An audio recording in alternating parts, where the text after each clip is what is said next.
আপনি লক্ষ্মীমণি সরেন, হ্যাঁ আপনি কুড়িগ্রাম থেকে আসছেন। হ্যাঁ আপনার যে সাক্ষ্য এখানে লেখা আছে, আপনার হঠাৎ একটা টাইমে মতলব এক বছর আগে না কতদিন আগেকার ঘটনা এটা বলছেন?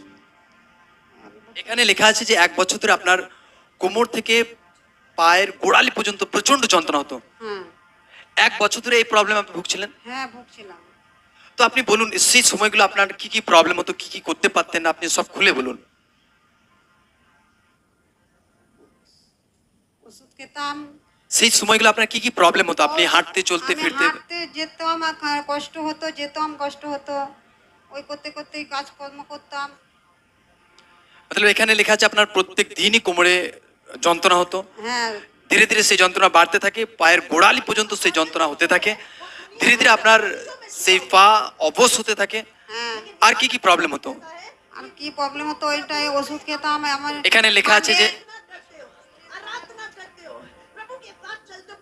এখানে লেখা আছে যে শিরা টান ধরতো, আপনার চিনচিন করতো, পা অবশ হয়ে থাকতো। হ্যাঁ আপনি সেই সময়গুলো চলাফেরা করতে পারতেন, কি কি প্রবলেম হতো বলুন। চলতে পারতাম, কষ্ট করে এরকম করে কাজ করতাম। কি করব আমি, আর ওষুধ খেতাম ওইভাবেই। মতলব এখানে লেখা আছে, এখানে লেখা আছে যে আপনি রাস্তায় যদি একটু হাঁটতেন তাতে আলা পড়ে যেতেন, হ্যাঁ, আলা পড়ে যেতাম। হাঁটতে আপনার অসুবিধা হতো। হ্যাঁ, কষ্ট হতো খুবই।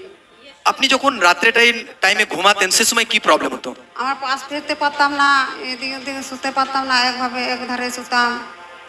কষ্ট হতো খুবই।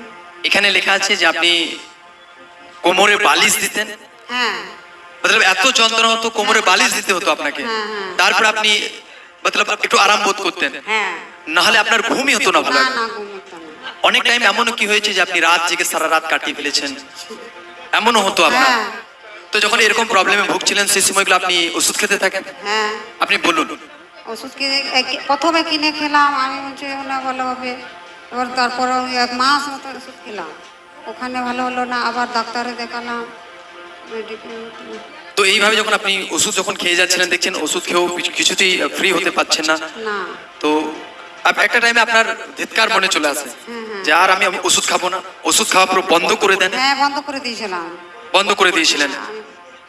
তো যেহেতু আপনি প্রভুতে আগে থেকে জুড়ে ছিলেন, হ্যাঁ। বিশ্বাস একটা ছিল যে প্রভু আমাকে ফ্রি করবে, হ্যাঁ। কন্টিনিউ আপনি প্রার্থনায় আসতে থাকেন, ঈশ্বরের দাসরা ওয়ার্ডকে রিসিভ করতে থাকেন, আর এইভাবে আপনি বিশ্বাসের সহিত মণ্ডলীতে জুড়ে থাকেন। হ্যাঁ এইভাবে যখন জুড়ে থাকেন, আপনি গত 20/4/2025 সেদিন আপনি প্রার্থনাতে উপস্থিত ছিলেন। হ্যাঁ। 20 তারিখে আপনি প্রার্থনা এসেছিলেন, হ্যাঁ। আর সেদিন ঈশ্বরের দাস হর এক রোগের জন্য যখন ফায়ার প্রার্থনা করছিলেন, আর আপনি বিশ্বাসের সহিত সেই ফায়ার প্রার্থনাকে রিসিভ করেন। হ্যাঁ আসুন এই মুহূর্তে আমরা সেদিনকার ফায়ার প্রার্থনা ভিডিওকে দেখি। ধন্যবাদ ঈশ্বর। আজ সে জীবিত হয়ে ওঠার সামত আপনার জীবনে কাজ করুক। প্রভু যিশুর ঘরে বেঁচে ওঠার সামত আপনার লাইফে কাজ করুক। এসেট সানডের ঘরে বেঁচে ওঠার সামত আপনার বডি লাইফে কাজ করুক। বাইবেল বলছে যে পবিত্র আত্মা যিশু খ্রিস্টের মৃত্যু মরণহার দেহকে একদম কবর থেকে বাঁচিয়েছিল, মৃত্যু থেকে বাঁচিয়েছিল, সে পবিত্র আত্মা কেননা আপনার শরীরকে জীবিত করে তুলবে। প্রভু যিশু জীবিত না, সে পবিত্র আত্মা কেননা আজকে রোগ থেকে ফ্রি করে পাঠাচ্ছে। প্রভু যিশু জীবিত নাম। সে পবিত্র আত্মা আপনার পরিবারকে জীবিত করে তুলছে। প্রভু যিশু জীবিত নাম। সে পবিত্র আত্মা হর এক ব্যক্তিকে আত্মাতে জীবিত করে তুলতে পাঠাচ্ছে। প্রভু যিশু নাম। যখন ঈশ্বরের দাস আপনার মতলব ফায়ার প্রার্থনা করছিলেন, আপনি বিশ্বাসের সহিত রিসিভ করেন, তারপর কি হয়? তারপর বাড়িতে গিয়ে দেখছি আজ মানে বাড়িতে না কাম, রাত্রিরে থেকে বুঝতে পারছি এবার এপাশ ওপাশ করতে পারছি, এপাশ ওপাশ করতে পারছি। আজ দিয়ে বলছে, আমি বলছি তো খুব ভালো লাগছে, তো তাহলে আমার মনে হয় ঈশ্বর ভালো করে দিয়েছে। সকলে জোর সে মহিমা করে জীবিত ঈশ্বরের নামে, জোর সে জোর সে মহিমা হোক, জোর সে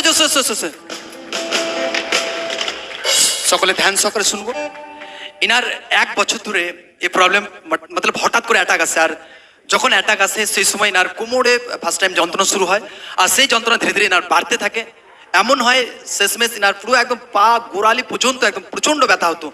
সেই সময়গুলো ইনি ঠিকঠাক চলতে ফিরতে পারতেন না, নিজে বলছেন যে একটু যদি চলতেন তো আলাপ পড়ে যেতেন, প্রচন্ড যন্ত্রণা শুরু হয়ে যেত।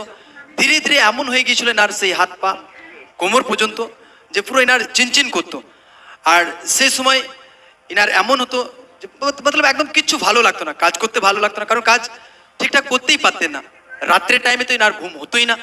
যখন এই রাত্রে ঘুমোতে যেতেন সে সময় এনার কোমরে বালিশ নিতে হতো, তবেই একটু আরাম বোধ করতে পারতেন, নচেত এনার ঘুমই হতো না। অনেক টাইম এমনও হয়েছে নি রাত জেগে বসে আছেন, সারা রাতই এনার ঘুম হয়নি, ব্যথা যন্ত্রণা তো পুরো এনার লাইফ একদম পুরো ভরে গিয়েছিল।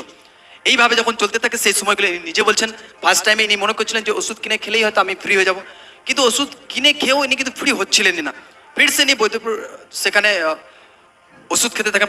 বৈদ্যপুর হসপিটাল আপনি দেখান, সেখানে ইনি যখন লাগাতার ওষুধ খেতে থাকেন সেখানেও কিন্তু ইনি ফ্রি হচ্ছিলেন না, বরং প্রবলেম আরও বেড়ে যাচ্ছিল। এইভাবে যখন চলতে থাকে 6 মাস ইনি বলছেন যে লাগাতার ওষুধ খেয়েছেন, কোনো পরিবর্তন হয়নি। তো যেহেতু ইনি আগে থেকে প্রভুতে জুড়ে ছিলেন, লাস্টে একটা টাইমে এনার ধিৎকার চলে আসে, ইনি বলেন যে মনে মনে যে না আমি আর ওষুধ খাবো না, থাক যা হবে হবে।